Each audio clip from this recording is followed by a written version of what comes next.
This landscape painting explores the beauty of nature. The painting was purchased by a guest at a family auction. I lived in Switzerland for a short time, and it reminded me of my time there, and Yes. I had the perfect spot for it in my center hall of my home. And the spectacular painting was done by Edgar Payne. Payne is an American painter well known for his Western landscape paintings. Edgar Payne was born in 1883 and died in 1947. California artist. Oh. And he was a leading member of the California Impressionist artists of the early 20th century. We can discern the marker's signature at the bottom left corner of the piece. Depicted in the painting is the majestic Sierra Nevada mountain, painted with oil on masonite, featuring a lake with detailed reflection. Another interesting feature of the painting is its well-preserved frame. This painting is a wonderful depiction of nature in a pristine condition, placing its value at auction would be worth somewhere between $10,000 and $20,000. Ooh, nice. Our guest explains that the painting is from Japan and was bought there in the 1800s. It was acquired by their great-aunt, an amateur painter who studied art in Japan for a year. During her travels, she collected items she loved and brought them back home. The appraiser identifies the artist as Atomi Gyokushi, a rare female painter born in 1859. This painting is a nighttime scene featuring cherry blossoms in full bloom, an owl, and a big moon, likely depicting an April night. It is painted on fine silk with the cherry blossoms rendered in pigments, ink, and vegetable pigments. The appraiser values the painting at a jaw-dropping price of... You should insure it for $6,000. $6,000? Insurance, yes. Oh my goodness. Right. Our guest inherited this vase from her mother's family, knowing it was in the family at least since the 1950s. The appraiser identified the vase as Chinese, highlighting the vibrant and cheerful decoration. This design features emblems symbolizing long life, such as storks, peaches for prosperity, and pine trees for resilience. The turbulent waves, rock, and pine tree represent standing firm against life's challenges. Upon examining the underside, the appraiser noted a chin-long period mark dating the vase to 1736 to 1795. However, the appraiser explained that the mark is spurious and honorific, actually dating the vase to around 1900 during the Guangxu period. The appraiser confirmed that the vase was made for domestic use, not export, and this vase is estimated at an auction value of... It's worth about $2,500 to $4,000 at an auction sale. Wonderful. Our guest and his dad purchased these artworks at an estate sale in Atlanta, Georgia for $10 and $5 each, as the sellers believed they were prints. Our guest suspected they might be actual paintings and discovered that they were originally featured in Popular Mechanics. The appraiser identified the artist as Ed Valigursky, who was an illustrator for science fiction magazines and books, working with... Now these are a little different, and you're right, these were done for in Popular Mechanics. Now you can actually see these, this advertisement, how they were marketed, and you can see you can own these paintings. When you get down to reading about it, you see you can get a lithograph for $1.95. The paintings were used as covers and posters in Popular Mechanics, including notable pieces titled U.S. Planes in Vietnam and U.S. Helicopters in Vietnam. These original artworks, unlike the lithographs sold for $1.95, are unique and hold significant value for collectors. The appraiser estimated the auction value of each painting to be at... I put a conservative estimate on these at auction of about $4,000 to $6,000 a piece. This statue is of the guest's great-great-grandfather, crafted by his friend Augustus St. Gaudens. He invited St. Gaudens to Cornish, New Hampshire, to find models for Lincoln's statue in Chicago. St. Gaudens rented a house from the guest's ancestor and later bought it, allegedly trading a portrait for it. Augustus St. Gaudens was a prominent American sculptor known for his work, including the Robert Gould Shaw Memorial in Boston. Augustus St. Gaudens, certainly a king of American sculpture in the 19th century. I think his best known is his memorial to Robert Gould Shaw and the 54th Regiment. Other sculpture is of Robert Louis Stevenson, unrelated to the Guest family, but cherished by his father. It's a detailed and elegant portrait. Bronze sculptures come with original oak frames dating back to 1887 and 1894.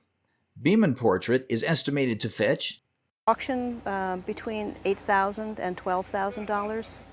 Robert Louis Stevenson piece is smaller but equally impressive, valued at But I still think you're looking in the $6,000 to $8,000 range. Okay. Laid before us today is a Bain skateboard. It is a testament to innovation and the pursuit of adventure. Our guest bought it from a used goods store. This piece holds historic significance in the world of skateboarding. The Bain Company was originally a surfboard shop until it crossed paths with the iconic Frank Nasworthy, the inventor of the polyurethane wheel for skateboards. The polyurethane wheel made it so this board could cruise everywhere. The Bain skateboard has an impressive legacy, as it is the first type of skateboard ever used by the legendary Tony Hawk, an American professional skateboarder. Frank Nasworthy is a godfather for modern-day skate culture. He invented the polyurethane wheel for skateboards, which revolutionized skateboarding. This remarkable piece is not in the best condition, and the original wheel has been replaced. Look at Tony Hawk, one of the greatest arguably to ever skate. His childhood started on a Bain fiberglass molded board. Only difference, Tony Hawk's was a blue-green board. This is clearly orange. Due to its historic branding, it would have an auction value of... So in the world of value today, I'm happy to say your $5 investment would get you $200 to $400 at auction today. What? A finely crafted Pennsylvania walnut box dating from the mid-1700s was brought. This elegant piece is distinguished by its intricate vine and berry inlay, a hallmark of Pennsylvania craftsmanship from that era. The box was designed to hold valuables, reflecting both practicality and artistry in its construction. I think it's a little farther north. This is very typical of a Pennsylvania walnut box. Our guest acquired the box through a dealer friend in Beaufort, South Carolina. Initially thought to be Southern or Virginian, the box features unmistakably point to Pennsylvania origins. This beautiful little box not only showcases the meticulous artistry of the mid-1700s, but also serves as a tangible link to the past. Its historical significance and exquisite design make it a valuable piece for collectors. At auction, this charming artifact is estimated to fetch between... This is a beautiful little box. This is a valuables box. A very easy estimate at auction would be $6,000 to $8,000. Well, great. A decorative powder horn, dating from the 1870s or 1880s, features a detailed carving of a cowboy lassoing a horse, showcasing exceptional artistry and craftsmanship. Although powdered horns were no longer essential for loading guns by this time, this piece stands out as a folk art object. The Guest family bought the horn in North Dakota 30 to 40 years ago at a Charles Russell art gallery. Though primarily decorative rather than functional, the horn's size and intricate design have drawn much admiration. So these horns were more decorative at this point in the 1870s or 1880s. And these horns generally bring a little less than the ones that were really used for action. Despite its decorative nature, the horn retains historical charm and cultural significance from the late 19th century. Its craftsmanship and artistic details truly make it a standout piece. A valuable investment and a cherished piece of folk art, at auction, this remarkable piece is estimated to be worth between... This horn is worth between $2,500 and maybe $4,000 easily, okay? And it's not bad. No, not at all for $300 investment.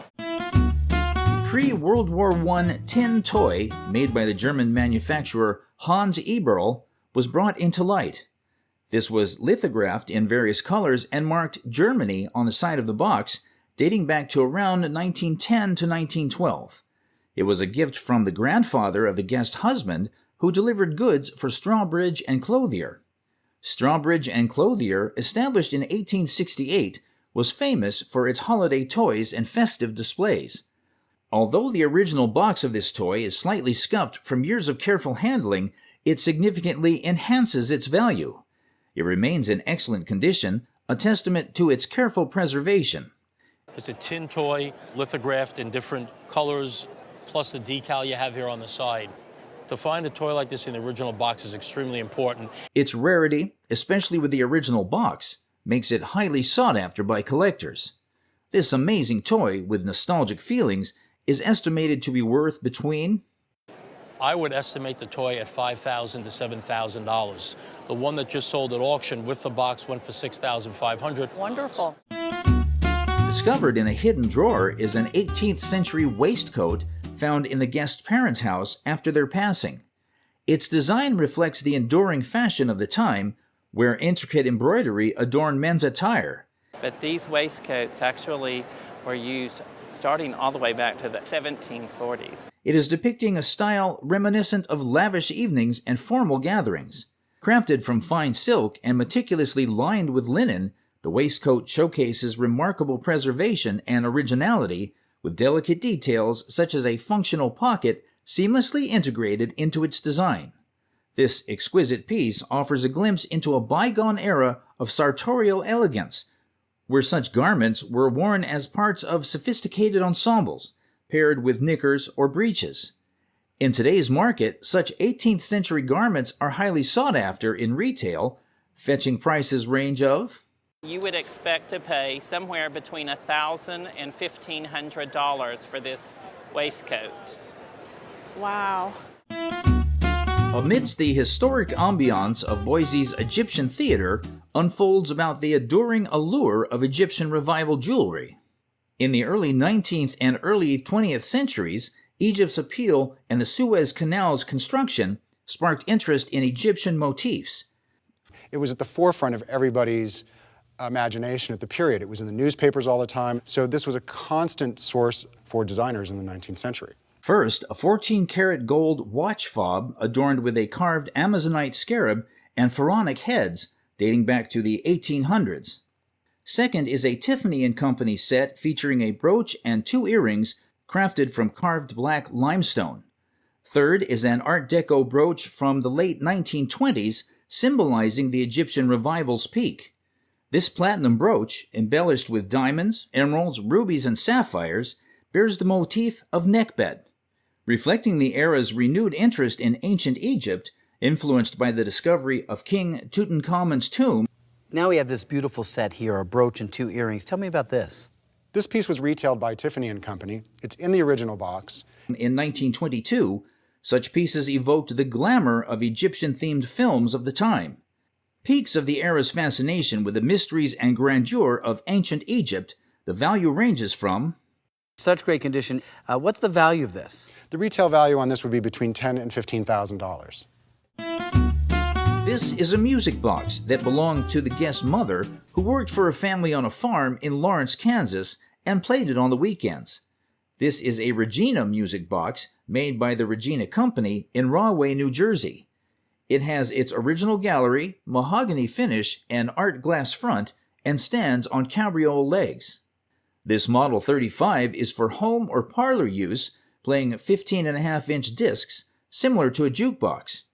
We can see that the Regina Company of Rahway, New Jersey, manufactured it. It retains its serial number. The serial number allows tracking of its purchase and manufacturing details. It dates from around 1898 to 1910. It's hand-cranked with this handle and plays when the swivel guard starts the mechanism. This serial number, people have the records of this, so they can actually determine who bought it, when it was sold, and when it was manufactured. Excellent condition makes it special. Estimated auction value is... Auction estimate, I would estimate it at $15,000 to $20,000. An impressionistic oil painting by Fern Isabel Coppage is displayed on the show. Fern Isabel Coppage was an American impressionist painter. This painting became a part of the Guest family when the artist gifted it to the Guest grandfather, a surgeon, as a form of gratitude for the surgery he performed on her. The piece features a winter landscape and measures 30 by 36 inches. However, the Guest has replaced the frame. And of that group, she's probably the best known of the woman artists. She studied with Daniel Garber, who was Probably the best known of them, along with Edward Redfield. She was an en plein air painter. She worked outside. And the painting is in remarkably good condition, barring the frame. It's uncommon to find Coppedge's works of this size. This rare piece is estimated to be worth... I'd feel very comfortable with an estimate of 120 to 180,000. And I could actually 120 to 180,000. Oh my goodness! Now our guest introduces a lamp they found at a house sale last year, mentioning their interest in items from the 1950s. The appraiser identifies the item as a Cobra Lamp and notes the label inside reads Ralph Smith, the producer, not the designer. The appraiser explains the lamp was designed by Greta Magnusson Grossman, a Swedish designer who began creating this futuristic bullet-shaped lamp series in the 1940s. The appraiser shares that one of these lamps sold at auction in February 2012 for... It was actually designed by Greta Magnusson Grossman. She's Swedish, and in the late 1940s she started this futuristic bullet-shaped lamp series that was incredibly popular. The appraiser confirms the lamp's worth and congratulates the guest on their great discovery. Our guest introduced the item as a whale's tooth that fascinated them as a child and was originally owned by their great-great-uncle, who served on the Constellation. This tooth likely came from an earlier whaling period, possibly from a whaling ship. Africa, where they were bringing the slaves over in ships and they would try to run down the ships. He gave this tooth to his twin brother, which was my great-great-grandfather. The appraiser describes the scrimshaw process, where sailors would carve images into the tooth with a sail needle or knife, and... The interesting thing I was thinking about just now is that he served on board basically a military vessel. Right. Because that was a war sloop, and they actually captured ships with slaves on them, but this would have come from an earlier time period. The appraiser praises the tooth's wonderful patination, resulting from years of handling, and highlights its intricate images, including ships, houses, and an American eagle. The appraiser notes the legal restrictions on scrimshaw today, emphasizing this piece's authenticity and age. They estimate the date of the tooth to be from the 1830s or 1840s. The appraiser values the tooth at a jaw-dropping price of... At auction, it'd be in the $8,000 to $12,000 range. Oh my word! The appraiser examines the piece, identifying it as a great moose signed by A.P. Proctor. The appraiser explains that this is a casting made from another bronze piece by Proctor. They note that making a casting from another casting results in a loss of detail, but it remains a great-looking piece. The appraiser estimates its value at around $1,000. They add that if it were an original casting, it would be worth approximately... From another casting, you lose detail, but it's still a great-looking piece. It's probably worth $1,000. Okay, sweet. Our guest reacts with surprise at the potential value of an original piece. The appraiser introduces Alan Page, a former football player and current Supreme Court Justice in Minnesota. Alan Page shares that he and his wife found the piece while visiting their daughter in Chicago about 15 years ago. They discovered the parade banner at an antique dealer's shop and were moved by its emotional significance. They initially left without it, but Alan's wife secretly bought it. The appraiser explains that the banner was used in parades mourning Abraham Lincoln's assassination. This is a parade banner that was used after Lincoln was assassinated. Right. Uncle Abe, we will not forget you. This banner includes a parade torch at the top, indicating it may have been used in nighttime marches. The appraiser admires the banner's patina and emotional resonance, noting its excellent condition. This banner's sentiment reflects a hope for healing after Lincoln's assassination, a hope that still resonates today. The appraiser discusses the historical context, noting the struggle for civil rights that continued long after Lincoln's era. In terms of value, the appraiser estimates the banner could fetch at a price... If I were to put this in an auction of historical collectibles, I would think that this would be valued at somewhere between $15,000 and $25,000. Oh my goodness. Our guest acquired the chair while helping friends clear out their house for an estate sale. No one else wanted it, so they gave it to the guest for free. The appraiser identifies the chair as the cone chair, designed by Werner Panton. Werner Panton was a prominent 20th century architect and designer from Denmark. This particular chair is an early model from around 1958, noted for its distinctive shape. It has the plus line label inside and features an early metallic interior construction wrapped in vinyl. This chair is not in perfect condition, which affects its value. Despite the condition, the appraiser estimates the chair's value at about... Because it's an early model, it would sell for about $800. Wow. Pretty good for nothing. Pretty good for free, right? The guest presents a chair from the wood of the Dutch fleet from the Battle of Camperdown. This naval battle in 1797 was crucial in preventing a Napoleonic invasion of England. The appraiser explains that the chair's wood was captured by Admiral Duncan in October 1797. This chair features a Regency-style form with a reeded design, curved back, and tapered legs, dating it to around 1805 to 1810.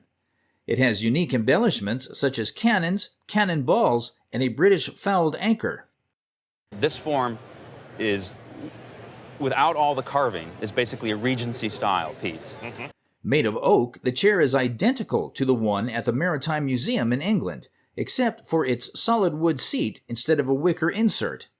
A Roman numeral 3 under the chair suggests it might be one of several made, possibly for an admiral's home. The appraiser values the chair conservatively at... In terms of value, I would be conservative if this were to come to auction and probably put a value of around $3,000 to $5,000, with the expectation that you get the right people in there and it could go as high as 10. Most folks see a ring as beautiful as this. Their first reaction would be to exclaim because of how exquisite and appealing it is to the eyes. This is a jade and sapphire ring that was made in the late 1920s. She was given this jade ring out of Sarah Hines's jade collection. She rode up until she was about 80 years old. The ring is equipped with two of the most fascinating stones called jade and sapphire. It is also mounted on platinum to increase its beautiful appeal. The ring is really exquisite, and I can date the ring probably to the late 20s. It's pure Art Deco. Would that fit in with the time frame, 1928 to 1930? At the time of its creation, rings like these were in high demand, and even till now, rings like this, due to their superior make and features, are still in massive demand.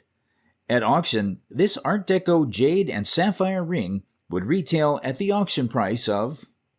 You're probably in the $10,000 to $12,000 range today. Wow, that's amazing. Guest unveiled a treasure trove of baseball memorabilia. This baseball was signed by Babe Ruth for the guest when he was just 2 years old. Here's a baseball autographed by the great National League player Grover Cleveland Alexander. This is a 1936 home run ball hit by Red Kress of the Washington Senators and signed by the whole team.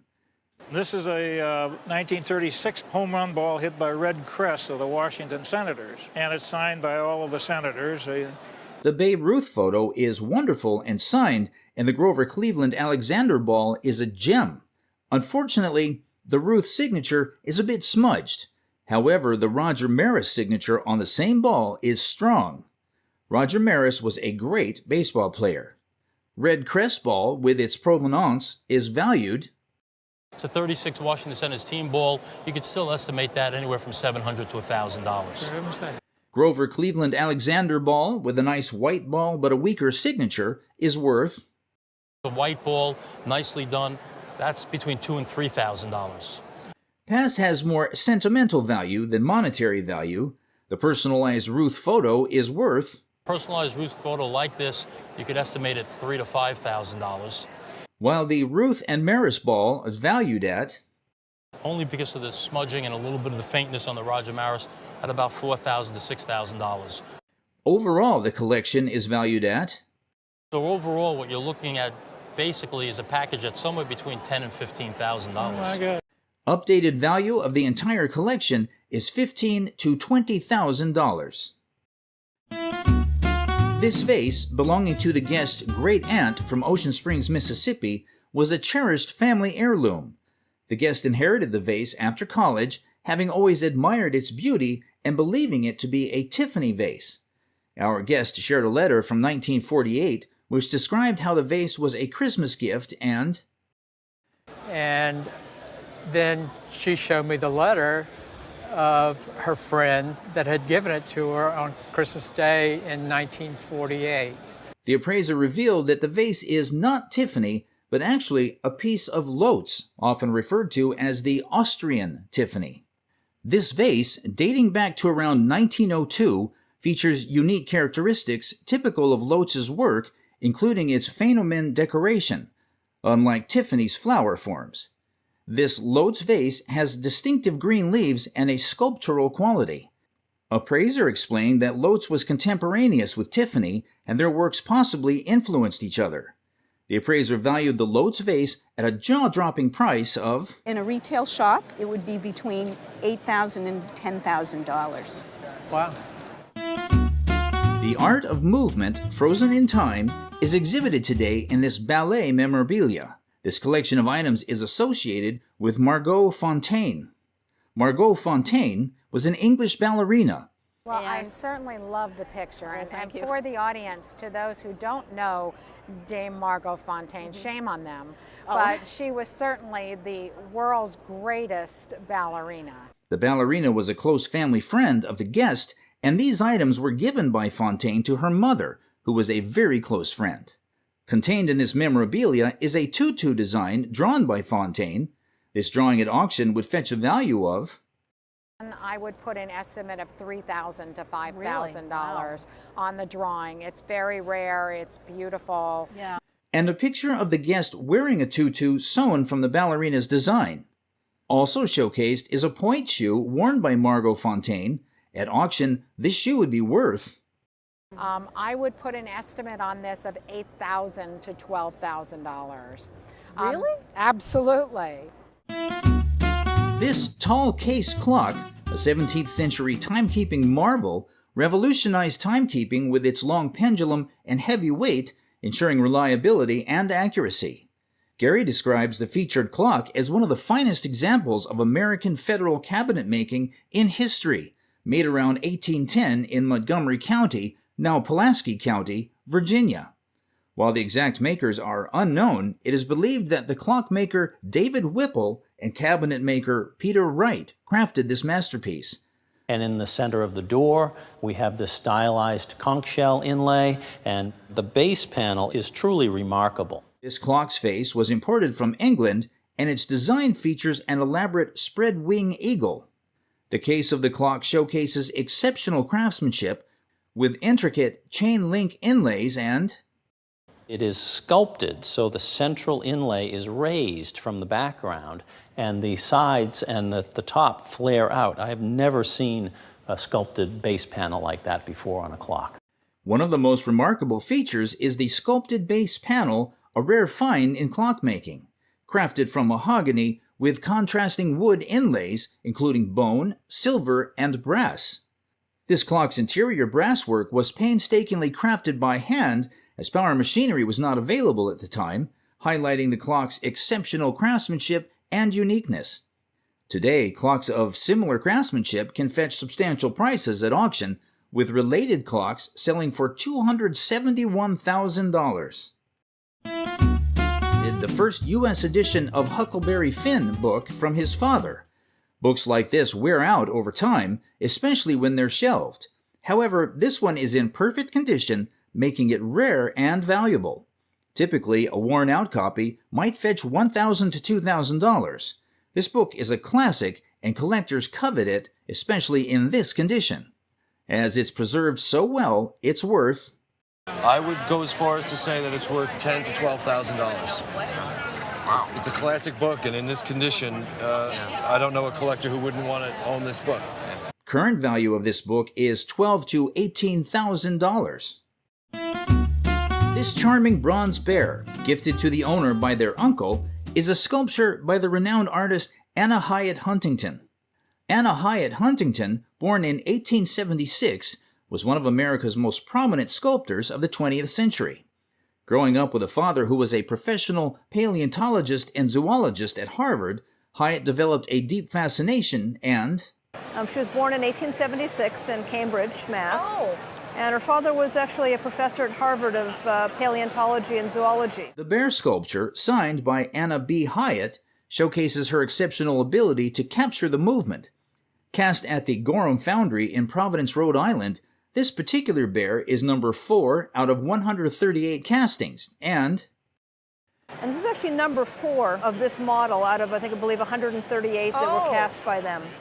Despite marrying late in life and facing challenges as a woman artist, Anna Hyatt had a prolific career that spanned over 70 years until her death in 1973. With her long-lasting impact on the art world and her ability to convey the spirit of animals in her work, Anna Hyatt Huntington remains a celebrated figure in American sculpture. For insurance purposes, the value of this bear sculpture is estimated to be around...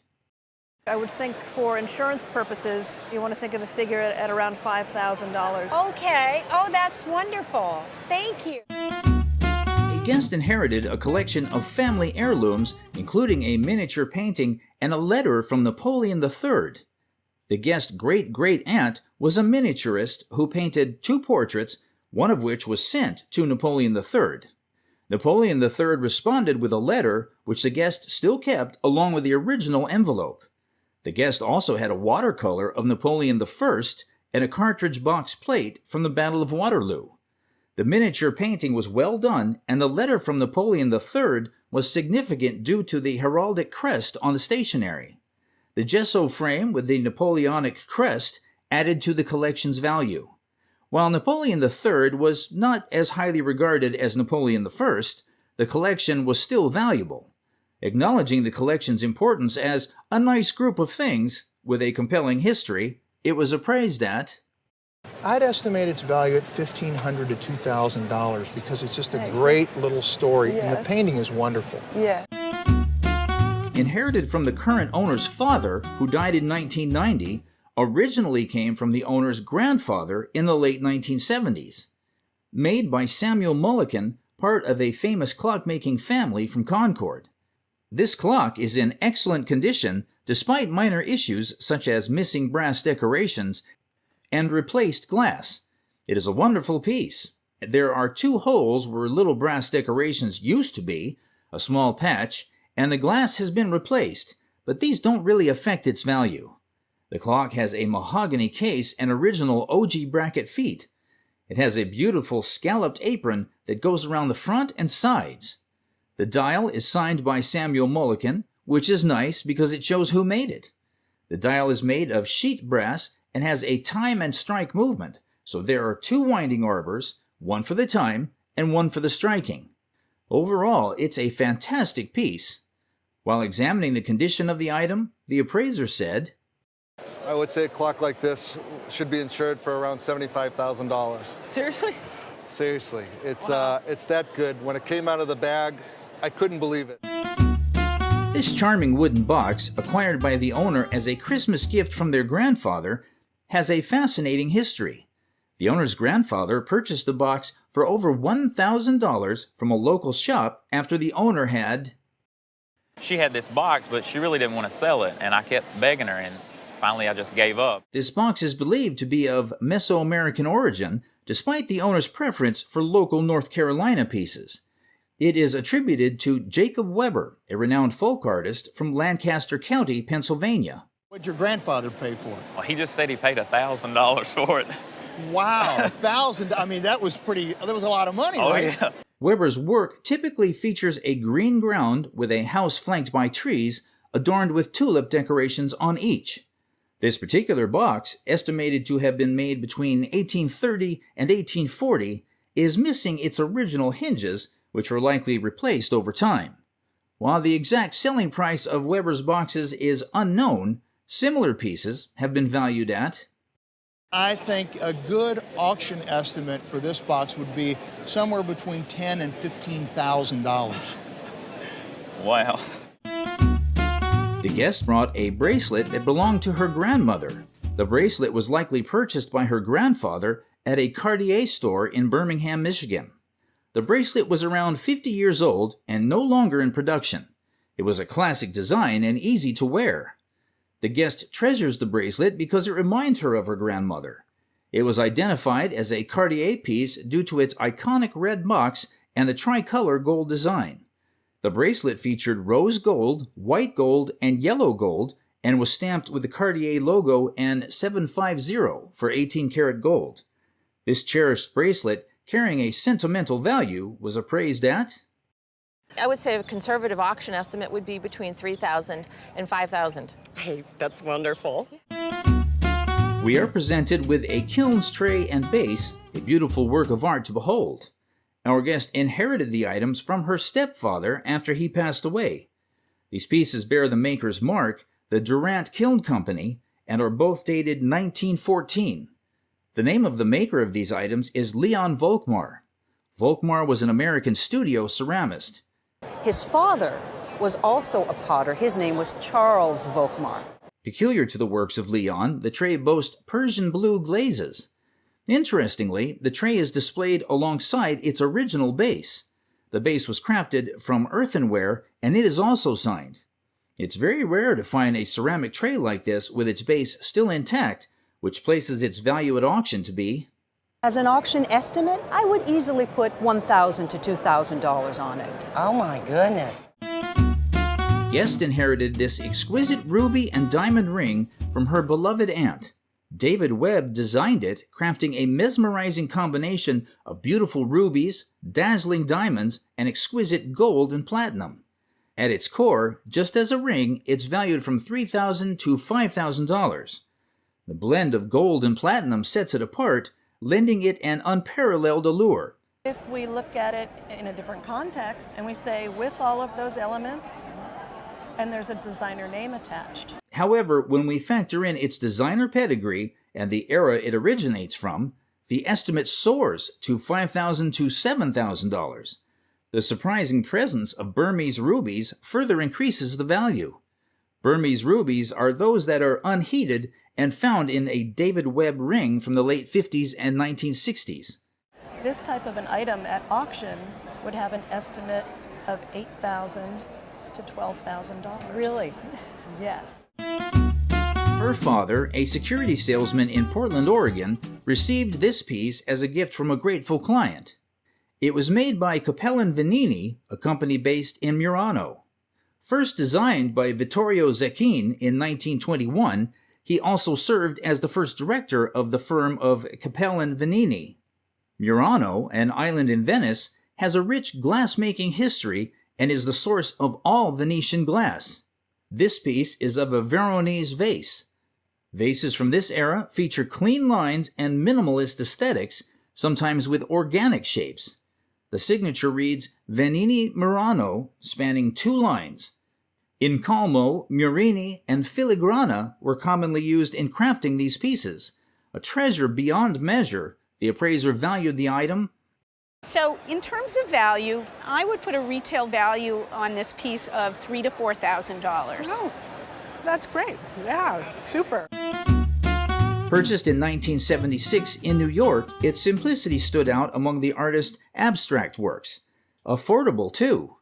Arthur G. Dove's Train is a notable work from this oeuvre. Alfred Stieglitz, a notable 20th century American gallerist, notably championed Arthur Dove among many modernists. These major American galleries essentially shape American modernism's history. Dove, an American modernist, simplified forms and used vibrant colors to capture subjects innovatively. In Train, Dove captures locomotive speed and power with bold brushstrokes and vivid colors. The composition hints at the train's elements with abstracted forms. Admiring the vibrant strokes and dynamic energy, the appraiser valued the item. We'd expect it to sell for about $40,000 at auction. Good. Bought in the late 1950s for a small price from a friend who needed money, this armor fascinated its owner with its history. It sparked fun childhood memories of pretending to be a samurai. Experts say small armor protects warriors without slowing them down. It's made of tough materials to stop sharp swords. The armor has cool designs like dragons and clouds, showing influences from China and Japan. When you pick it up, you can see the metal scales overlap, they're coated with lacquer to make them shiny, and they're really light.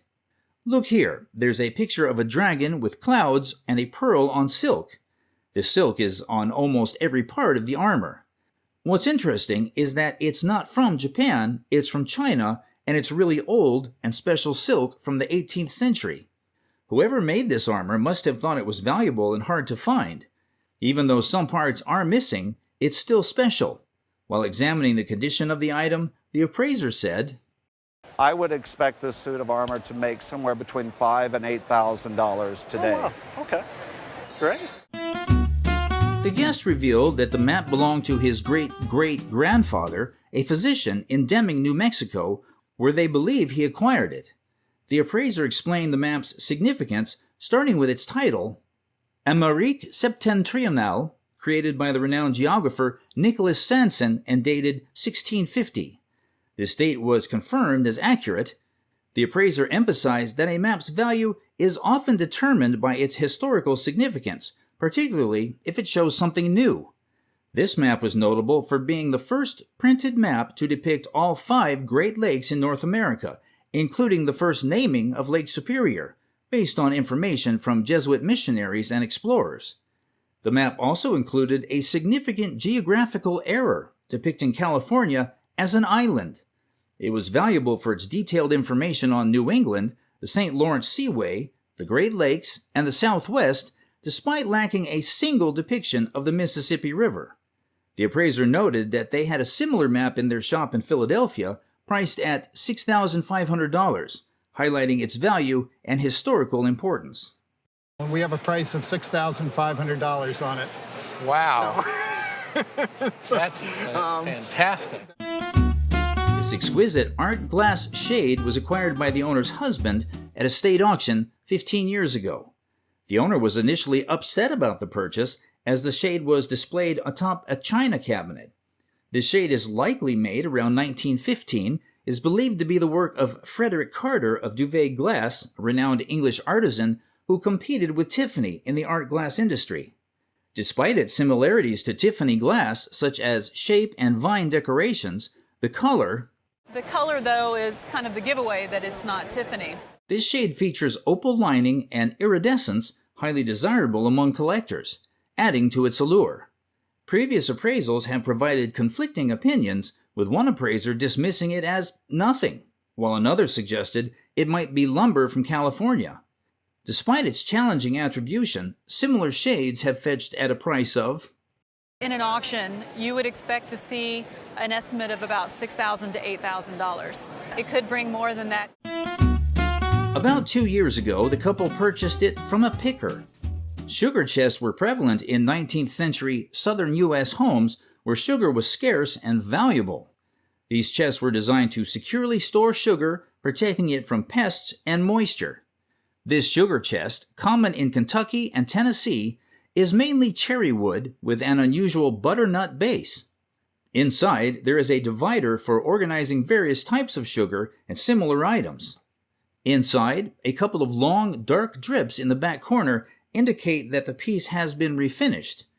The pegs on the piece, slightly square, attest to its enduring integrity, never having been removed. This 19th century technique showcased makers' skills in embellishing wooden objects, highlighting craftsmanship. Intricately crafted, the appraiser valued the item. I think you could expect $15,000 or $20,000 at auction. Witness the captivating charm of the Entoma Pin presented by this guest, who acquired it from his mother. The item is called Trembler, and we can see how it trembles when nudged. Dating back to the late 1930s to early 1940s, the piece depicts a female figure with 2 dog figures near her legs. The pin is adorned with rhinestones from top to bottom. It was designed to be worn as a brooch or hair ornament. Serving as a testament to the ingenuity of the era it was made in, this pin is estimated to be worth... He's worth about $300 to $400. Oh my. Oh, yes. That is surprising. The doll, dressed in polka-dotted attire, is what is presented today before us. This doll was acquired by the guest because of her attraction to its hair and face. Do you think it was old? Did you have an idea that it might be? Well, I took the lady for her word that she had it forever. She bought it original. And I just said, well, I like the doll. The doll's face is well painted, and it has an open mouth, which may reduce its value, as dolls with closed mouths are usually more valued by collectors. Porcelain was used in the creation of the doll, and it is ascertained that the wig, polka-dotted dress, and shoes of the doll are still quite new. This feels very new to me. Okay. And if you take a look at the wig and the dress, it also looks very new. At the back of the doll are markings which tell the doll's date of craftsmanship. Some markings here. It does say Shirley Temple, but it also gives a little clue here. It says Repro. This doll is still relatively new, as can be seen from its accessories and the date of its craftsmanship. And as such, its fair market value would be... Fair market value, I would probably put much lower at about $5 to $20, something like that. The retail is whatever she wants to charge for it. The guest received the item from an acquaintance over 20 years ago and had since kept it on a shelf in a corner. The appraiser identified the piece as Chinese Yixing ware, a type of earthenware known for its beautiful dark red or light brown color and suitability for making tea. The teapot had several marks, a small mark inside the cover, a maker's mark on the underside attributed to Yangzhou Ming, and a mark under the handle. Dark red color, it can be a light brown, but it's perfect for making tea. And so this was an individual's teapot. The appraiser dated the teapot to the 1830s or 1840s, but noted some damage on the top that affected its value. Despite the damage, the teapot was deemed collectible and valued at... I think at auction, this might bring between $500 to $700. Oh, marvelous. A field trip episode usually offers us many interesting artifacts to talk about, and a trip to the Saarinen House in Michigan provides us with a view of a particular Art Deco masterwork. Elio Saarinen was a Finnish-American architect known for his work with Art Nouveau buildings in the early years of the 20th century. He joins the faculty and he becomes head of the Cranbrook Academy in 1932. And this is where he raised his family. That's right, he lived in this house. In this majestic house filled with Art Deco works, we are presented with a coffee urn, a coffee pot on a stand with a matching tray. The simplicity of its form really makes it stand out as an Art Deco piece. Well, we have a coffee urn here, which is a beautiful design, and this is one of Elio Saarinen's designs, correct? That's right. The item also features a stylized bird as a motif, which is also seen throughout the Saarinen house. Made by the Wilcox Company, this item's date of creation can be dated to circa 1933, a rare item with designs too advanced for contemporary American taste. This truly is an Art Deco masterpiece and would be auctioned at... That sold a couple of years ago for $67,000 at auction. I think it would be easily a multiple of that amount. Thanks so much, Eric. Thank you. Refined beauty of the Victorian gold adornments is evident in this piece. Belonging to the guest's late husband, she inherited the piece from her husband's family after his demise. Weighing 14 carats, this vest chain has an American origin. The chain is 14-karat gold. That's good. Because we know gold is one of the highest prices that it's been in years, and we expect it to keep going up. Featured on the chain is a fob with a locket containing a shimmering crystal. This chain also boasts fancy gold links. During the Victorian era, gold vest chains were symbols of wealth and social standing. And that's what they showed off. And this kind of locket, generally, if they could find one, they put a 4-leaf clover in it and pressed it flat between the glass, and it would magnify in that dome. The rest of this is a vest chain. As a highly intriguing piece of Victorian jewelry, this piece is estimated to be worth... Retail value, it's between $4,000 and $5,000 for this necklace. Are you serious?